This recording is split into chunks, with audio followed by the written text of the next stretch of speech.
Well, we're looking at Proverbs again today, Proverbs 6, beginning at 12. I did want to ask any of you, have any of you avoided laziness this week? We talked about that last week. I avoid it every day. What I do is not laziness, it is recouping, it is regrouping. It is meditating. It is.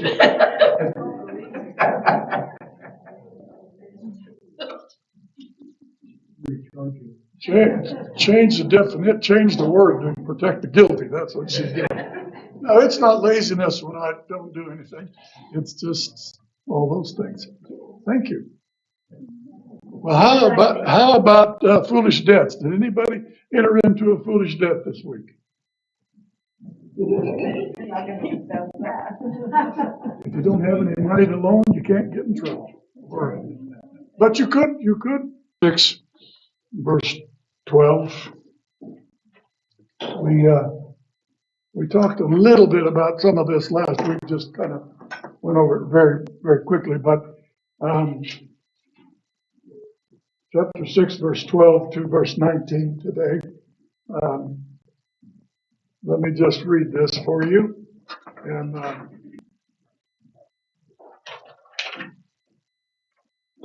chapter 6, 12 to 19. A worthless person, a wicked man, walks with a perverse mouth. He winks with his eyes. He shuffles his feet. He points with his fingers. Perversity is in his heart. He devises evil continually. He sows discord. That's coming out of the heart. Therefore his calamity shall come suddenly, and suddenly he shall be broken without remedy. These 6 things the Lord hates. Yes, 7 are an abomination to him. A proud look, a lying tongue, hands that shed innocent blood, a heart that devises wicked plans, feet that are swift in running to evil, a false witness who speaks lies, and one who sows discord among brethren. Well, you'll notice in 12 there,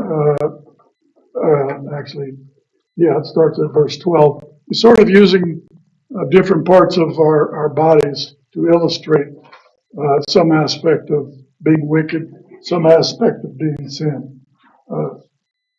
A worthless person, the word translated worthless is equivalent or the same as the word for vain, meaning empty, useless, worthless, no good, that kind of a person. And then more explicitly, a wicked man. He walks with a perverse mouth. He says wicked, evil, worthless things. And there's a lot of teaching in Scripture, especially in James, about the mouth and speaking evil things and talking. Probably the biggest source of wickedness that we have, I suppose, in terms of the actual doing things, the talking, saying things we shouldn't say. Probably the greatest source of evil that we have. Not source, but the place that we exercise evil.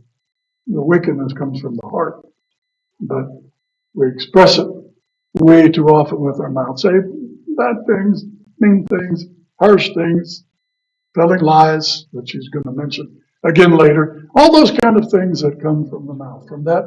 And remember where they actually come from. They come out of the heart. We think them. We then emote them with our mouths, and sometimes it'll use the word tongue to describe the same thing. So the first one is the wickedness, evil that comes from what we say. And if you can control that, you pretty well can control any of it. I swear. But not only does it come from the mouth, he winks with the eyes. You know, I don't know that anybody really knows specifically what each of these things meant in the ancient world. But we all know that at times we do things. I remember last week I mentioned rolling the eyes, and my wife says I still do that. I'm not going to ask for any more comment, so, but I still do that, I guess. And I suppose there's other things you can do, like when you wink at somebody and you know, you're insulting somebody over here and you wink at this person. Yeah, see, that kind of thing. There's probably all kinds of connotations of that. Different cultures have different ways of signaling these kinds of wicked things. There's all kinds, when we get down to the hands, there's all kinds of things you can do with your hands that indicate wicked things, evil things, mean things, vicious things. Might mention one or two of those when we get there, but so he winks with the eyes. He uses his eyes to communicate a kind of wickedness or an evil. Blinking, rolling the eyes, just winking at somebody with an intent to insult, perhaps. Shuffles his feet. That one, I still don't know. I didn't know last week, and I still don't know this week what precisely that means. What shuffling your feet, how that can be wicked. Maybe it's just beginning to move along to do the wicked things I've talked about. Yes. Maybe procrastinating. Maybe. Shuffle your feet instead of doing something. Instead of doing something and just pretending, yeah. For me, it's more along the lines of whenever I'm talking to somebody and I know that they're not telling me the truth. Have you ever watched their body language and their feet just kind of shuffle underneath them? They do. They just kind of shuffle around so they don't look at you. Their feet are just kind of moving in place, but they don't want to look you in the face. And that's what I see. Okay. That's when he's talking. All right, that could well be it. The kind of moving of the feet, and they're lying to you, and they don't want to, or whatever. Yeah, maybe so. My dad always called it dancing around the truth. Well, now I like that one. Dancing around, same kind of thing. Yeah. Dancing around the truth. Maybe that's what it's referring to. Could well be. There's Holly? another possibility, and I think everything that everybody said is true. And that is if somebody needs something, I'm taking my own sweet time to do it. Yeah. Yeah. Okay. So, in the ancient world, I have no idea what they were talking about, but we've got those kind of signs that we see. I think those are good suggestions of ways that we show with body language, and that's really what this is talking about. Body language, some of it overt, some of it real explicit, some of it not. But there are signs of wickedness, signs of evil. So he shuffles his feet, he points with his fingers.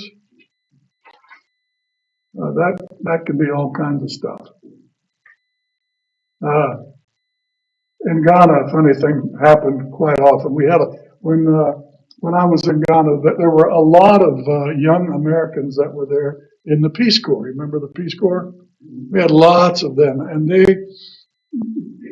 didn't have any time to really they didn't get oriented toward culture and different aspects of Ghanaian culture. And so they would use what they thought was American culture when they were doing things. For example, they would hitchhike. They didn't have vehicles, so they were you often saw them along the road hitchhiking somewhere, going like this to people. Not a proper gesture. Not a proper gesture at all. It's equivalent to the uplifted middle finger. So here they are, standing by the road, giving people the finger and expecting them to stop and give them a ride. They wouldn't do it. Another time, I didn't see this, and of course, but President Bush was in Australia. And he got done speaking, and he went like this. Well, that's the Australian middle finger. So he was using symbols because all cultures have these things that indicate things. If you're in the Philippines and you're sitting down, you can insult somebody by raising your foot and showing the bottom of your foot.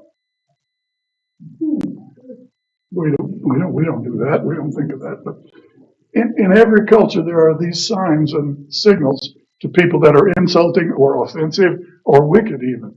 And all cultures have them. So he shuffles his feet, he points with his fingers, whatever that specifically means in that context, in that culture. I'm not absolutely certain. It's not explained. But the hearers would know precisely what the proverb writer was talking about. And so everybody's got those. Sometimes you can just twist your face a little bit. Something like that. And be insulting and mean something mean or wicked with it. There's probably a whole lot of other things in body language that people that study that. Jeannie says when I do this, I'm sitting in church. I shouldn't do that. Well, for me, it's just a way of sitting, but it can mean you're being arrogant or you're offended about what's been said, I guess. And anyway, so there's all kinds of things that people do that signal a wicked intent or an evil intent or an evil thought. And there's lots of them. And if we had time, we probably could think of a lot more of them that people do. Children do to each other. They learn it from the time they just watch us, and they learn how to be offensive with their body language. And then in verse 18, he says, "Perversity is in his heart." Of course, this is where the wickedness comes from. Really, all these body signals and things, they don't originate in the feet or the hands or the tongue. They originate in the heart. They come out of who we really are, and sometimes they become quite natural. You just do them without even thinking about it at all. But that perversity, remember the men, the very first verse there that we're looking at today, a perverse mouth. Well, this perversity is in his heart. That's what brings it out of the mouth. And then it says he devises evil continually. Have you known people like that? That it just seems like all they think about is what nastiness they can do next. I don't think there's a whole lot of people like that, but there are some that just sit around thinking of the wickedness that they can do to somebody the next thing. They sow discord. This would be something that would most likely come out of the mouth as they speak things. Do you know what so-and-so did? So-and-so said about you? Person so-and-so may not have said anything, but they'll say it anyway, or they'll imply it, and then they'll go tell the person that they said it, "Why, did you hear what so-and-so said about you?" And pretty soon they've got the two so-and-sos are fighting with each other because of the evilness. That people just sit around and do stuff like that. You've had a family member. Some of us have family members that do that kind of stuff. They just create havoc with everybody else in the family if they can. Nancy's shaking her head up here. I don't know. Probably doesn't want to illustrate that, but we've all got that kind of thing. Just create havoc between people, and it comes out of the heart, out of the wickedness, out of the hardness of their heart and the wickedness of their heart. These are easy to understand, really. I mean, the overall intent of it, maybe not the specifics, but the overall intent. That these wicked people comes from the heart. They think about it, and it's not accidental. When you sit around and think about these things, These aren't accidents. Oh, I didn't mean to say that.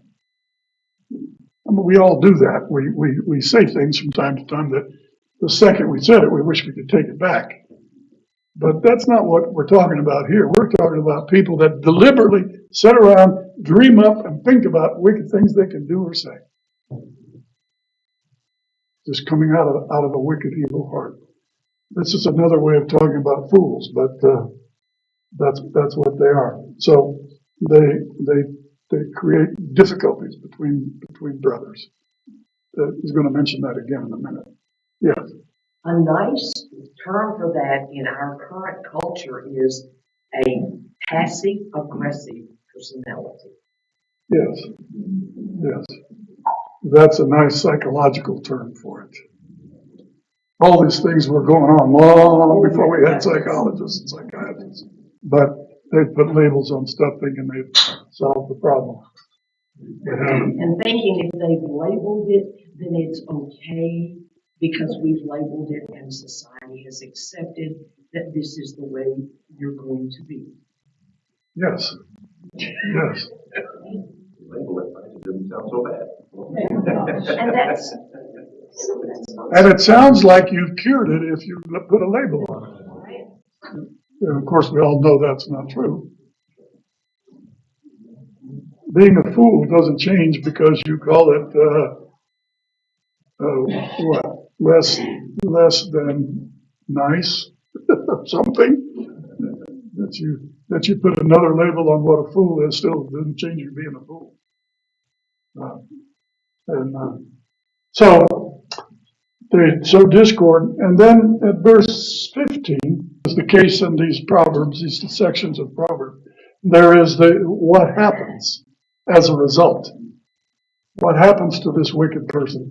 The first word of verse 15 is, therefore, his calamity shall come suddenly. The word that's translated calamity can just mean simply evil. His evil shall come suddenly. His wickedness, there's another word for wickedness, but they're synonyms in this case, I think. But all of the stuff that he's done with his mouth and his fingers and his feet and his heart and all the discord that he sowed, that comes back on you eventually. And that's what it's saying here. His calamity, therefore his calamity shall come suddenly, and suddenly he shall be broken without remedy. It's talking about this wicked person. Your wickedness comes back on you. What you sow, you reap eventually. It just comes back on your own head. And how many times do we see that over and over in the world? It just happens all the time. We see somebody that just does mean, wicked things. Eventually, it will come back on them. Or at least we hope it will. Right? We hope it will. We hope there's justice in the world for the meanness that a lot of people talk about. But it's going to be broken. It's destructive. Being a fool, being wicked, is destructive to not only to the people that are being treated wickedly. It hurts them, but ultimately it destroys the wicked themselves. And that's what he's saying. It comes back on you. Any comment or question? Yeah, Holly. I have a question about that. Is it more loving and kind to face the person immediately and say, I don't think you want to say that. That really hurt. Or something like that. Is that better so that they can move on? Because you're facing, you're not attacking. Yeah, I don't mean you attack them, but just, I don't think you wanted to say that. No, that really hurt. Is that better, or is it better not to say? What I think in the case that we're talking about here is a truly wicked person who, and I think the key to that is that He devises evil continually. He's thinking about it. It's deliberate. It's not something you may have said inadvertently that's offensive to somebody, or said something that, that you phrased it wrong, you didn't mean what you said, and you hurt somebody's feelings. And I think with somebody that's doing that, yes, you can respond to them and say, that hurt my feelings, or whatever you think is appropriate to say for that given thing. I don't think you meant to say that quite like that, did you? Husbands and spouses have to do that all the time. I think. Husbands and wives and spouses have to do that kind of thing all the time. We sometimes are offensive, maybe with body language, maybe with words, whatever, and we know they don't mean to hurt us. We know that their heart. We know that that's not the case. But I don't think that's what he's talking about here. I think this is talking about truly evil people whose heart is really evil. I read a book once called The People of the Lie. Have you ever read that, Pastor? There's a guy, I can't remember his name now, the author's name. But the whole premise of the book was that people that are truly wicked, they love to come to church. They hide their evil by coming into a church and covering, putting a shield up so people can't see their wickedness. Scott Peck was this guy. He was a psychiatrist, and he wrote that book, People of the Lie, because he was studying as a psychiatrist. He was studying wicked people and their behavior. And he wasn't downing the churches. He said they were the ones that were coming into churches to cover their behavior. Well, out of all that study that he did, he wrote a second book about the people of love, something like that. That's not exactly it. But he wrote a second book because in the meantime, between the first one and the second one, he'd become a believer himself. And he was counseling Christians how to respond to some of those things that he talked about in the first book. But there are people that are truly, really wicked. I think that's what, it progresses. It's like being good. You can progress in being good. You can progress in being evil. You do a little and a little and a little and a little more and a little more and a little more and become a truly wicked person. If you are sitting on your bed or laying on your bed or sitting on your chair and you're thinking about what can I do wicked to my neighbor, you've gone a long way down the road on that one. Instead of thinking about what good I can do to my neighbor, how can I help my neighbor? How can I make my family better? How can I do this better? How can I be a better person? And you're thinking just the opposite. Well, you're on your way. And it's going to destroy you eventually. Okay, so. Brother Michael, I went to a church one time. I wasn't there for a real long time, but probably about a year and a half. And I noticed we had a woman in our ladies group that met. Every time that we met, something happened with this woman to cause some discord in the church. And this went on for several months. And one time it was particularly bad. And 2 days later, her husband woke up and she had died in bed in her sleep. And that has always been a real wake-up call for me, because immediately the discord in the church stopped. So that woman, something was amiss with her. Yeah. So. Well, a lot of Christians today would say the Lord doesn't do that. But I always think of Ananias and Sapphira.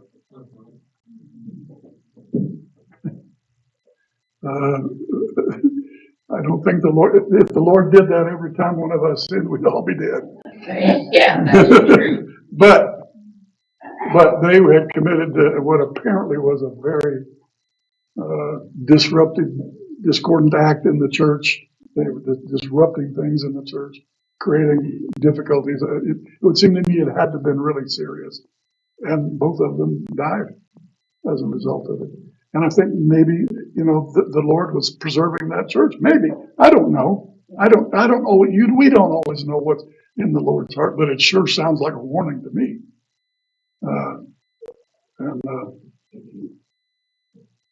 Pastor, you want to comment? You've been pastor a long time. You ever had somebody drop dead in your church? Not yet. Not yet. When I was having this little surgery the other day, I asked the doctor if he ever had lost a patient during this surgery. He said, not yet. So, but people can do really wicked things, and he's talking about people that are really wicked. So, Holly, your case, I think, is somebody that's willing to listen, willing to respond, got a heart that wants to do right, wants to do good, and they will listen very often. And the Book of Proverbs tells us over and over and over that we need to listen to people. We need to hear what they say.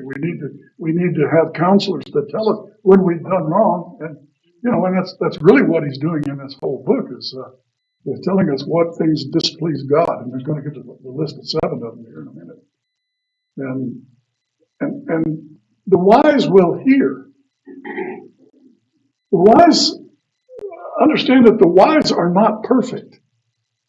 In Proverbs, they're not people that never get anything wrong, but they are people that will listen when they're corrected.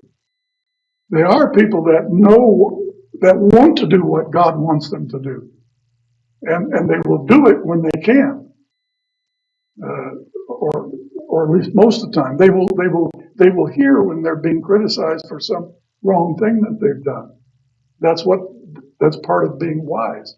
It isn't that you always do everything right, that you always obey everything that the Lord wants, but when you don't do something right, you're willing to hear, you're willing to change, you're willing to think it through, and to perhaps do whatever it takes to make it right, to apologize, to go to your neighbor and fix things. So, but this he's talking about is somebody that's on their way to destruction.